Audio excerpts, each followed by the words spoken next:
మాకు 12 నుంచే స్టార్ట్ అయిపోయింది పండుగ అన్నది. ఎందుకంటే ఇట్లా అందరం కూర్చొని అన్నం తినడం ఇవన్నీ చాలా బాగుంటాయి. కాకపోతే ఏంటంటే నేనే మాత్రం దానికి కొంచెం హెల్ప్ చేయడానికి నాకు హెల్త్ బాగాలేదు కాబట్టి నేను ఇట్లా మా ఆయనకు హెల్త్ బాగాలేదు కాబట్టి నేను పిలిచిన అనమాట. అక్కడికి హెల్ప్ చేద్దామని మేము అందరం వచ్చినాం కానీ ముందే పెట్టేస్తుంది.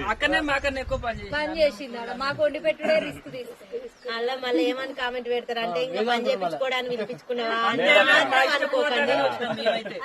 అంటే అక్క దగ్గరికి రావడం చాలా ఇష్టం మాకు. మేము ఇష్టంతో వచ్చినాం. నేనైతే అభిమానంతో వచ్చిన, మేమైతే ప్రేమతో వచ్చిన. మేము కూడా అంతే. నేనైతే రెండు కలిపి ప్రేమ అభిమానం రెండు కలిపి దయచేసి ఎవరు కామెంట్ పెట్టద్దు. ఎందుకంటే మేమైతే ప్రేమతో వచ్చినాం. ఇక రాజేశ్వరి వాళ్ళని రమ్మన్నా అట్నే కృష్ణ సత్యమన్న అందరినీ ఇంకా రాజు నానైతే చెప్పిన అందరు అయితే వచ్చి మేమైతే వంట చేస్తాం అంతే. ఓకేనా మరి మేమైతే అన్నం తింటాం.